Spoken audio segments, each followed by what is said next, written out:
with our image. Looks pretty good, but we want to, first thing we want to do is take out this Lynn Grove, Iowa, November 5/11, and we're going to use a tool called the clone tool.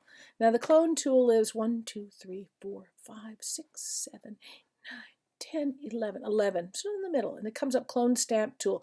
Remember, all of these things with this little arrow, if they've been set at something else, you just have to go back.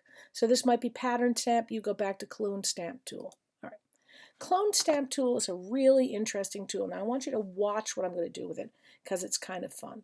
At the moment, what you do is how you set it is you set it by hitting the Alt key.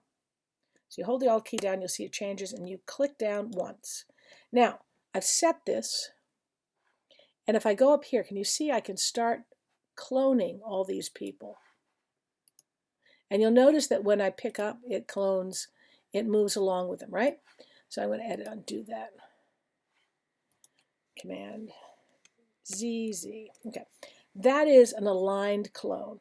So what we're going to do is, see it says aligned, so now I'm going to unclick unaligned. This is just to show and tell. So I'm going to go back to Alt, and I'm going to click his face, and I'm going to click down. Now every time I click down, it will go from that original place. This could be a very scary thing to use. All right, so let me Control Z, Z, Z, Z, Z.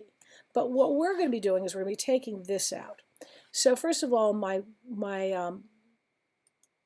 brush is a little big, so I'm going to bring my brush down. Again, about 25. All right, so, and you see it's still holding that little face.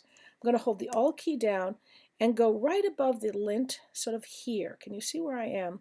Okay, and I'm going to hold the Alt key down, and you see it changes. I'm going to click once, let go of the Alt key. I'm going to go down to the L, right about there, and I'm going to start going down and across. And you can see what happens. I could have done this with black, but this gives it a little bit more texture. You can see it's picking up a little bit of the top. But when I go down here, I'll get rid of that. I'm going down again.